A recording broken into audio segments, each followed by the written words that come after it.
Here we go, folks. Another pre-owned half-ton towable travel trailer. This particular one has a huge bathroom, recliners, full body paint, one-piece fiberglass cap, and the best part is it's under $20,000. Welcome to HB RV Lifestyle. They call me the Honey Badger because I give it to you straight and transparent about the RV business. This is a pre-owned Keystone Bullet Premier 27 RBPR. Now, there's a difference between the Bullet Ultralight and the Premier. And I'm going to go over those differences as I talk about this travel trailer because there's some confusion sometimes over what is considered a Bullet, what's considered a Bullet Premier. So we're going to go over that. Now, if this is the first time you've seen one of my videos, I do about a 5 to 7 minute walkthrough on a pre-owned unit and talk about it without any sound effects, special effects, weird editing, and I don't get in front of the camera going, oh my God, it's so innovative. So let's get started with a power tongue jack. It comes with 2 propane tanks, 2 batteries. It's set up for a weight distribution hitch already, or anti-sway as some of you will call it. Total length is 32 feet, 7 inches. It is half-ton towable.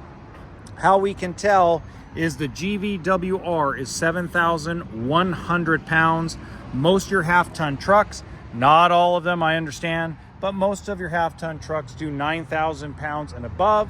So you're perfectly within the weight limit of most of your F-150s, Ram 1500, Chevy 1500s, etc. Even a Nissan Titan or a Toyota Tundra. Now, this is a 2011 model. So the biggest differences between Bullet and Bullet Premier is Bullet Premier, back when I was selling them at Giant RV, is a full body paint option coach. The regular Bullet has graphics.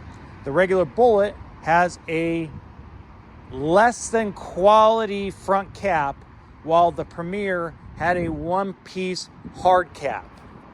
The other difference is frameless windows. The regular Bullet Ultralights only had sliding windows. The Premier Bullet was considered to be a 4 seasons coach. The Ultralight is not. Now, that's back in this day and age. When we sold the Premier, we sold them usually between $37,000 and $40,000 when they had full body paint, just to give you an idea. You got outside shower, black tank flush. Now, some of the things most people don't realize is back in 2011, they did not always prep the unit for a backup camera. Also, they did not always make the roofs walkable. In this case, this trailer does not have a walkable roof. You do have an outside kitchen with refrigerator, sink. You can also put a stove top in there because it does have a quick connect. And I believe it already does have one. Let's see. We'll check real quick. Yeah, it already does have a stovetop right there. Bam. Okay. Now, it does have a power awning. The fabric's in good condition. 10-gallon hot water heater. It does have the thermal package or 4 seasons package.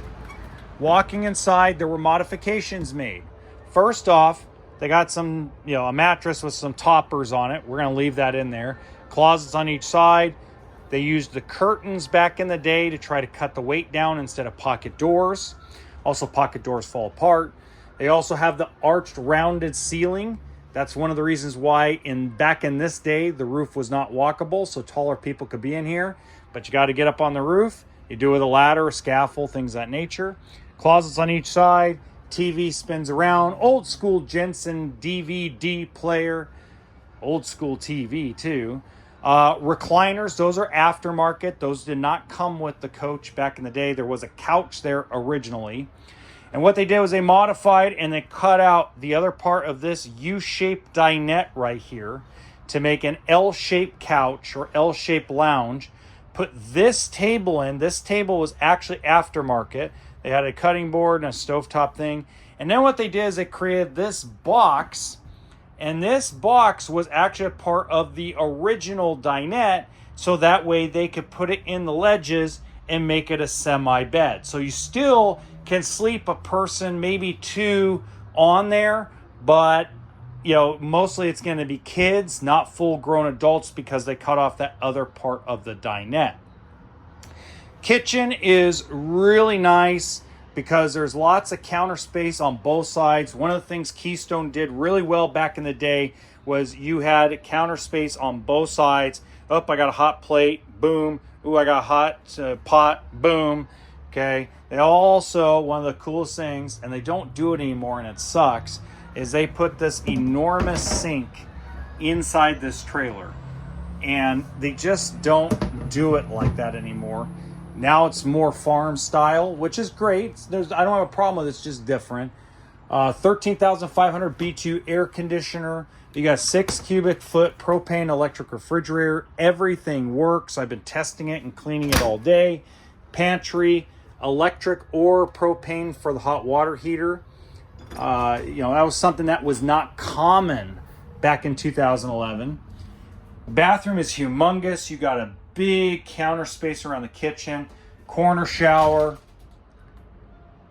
They actually put, aftermarket, they put a better shower head and big, huge linen closet space here.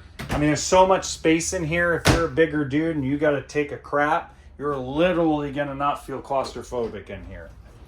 Now, if you have any questions, including accurate pricing, the website for that is in the description box below. Like I said, I do know it's priced under $20,000. It is a consignment. Consignment prices are generally controlled by the consumer that owns the RV. So if they decide they want to raise the price, they can. If they decide they want to lower the price, they can. This is why I do not quote exact pricing on these videos, but I do know that they want less than $20,000. That will be in the description box below. Until next time, remember that RV always stands for toolkit and sense of humor.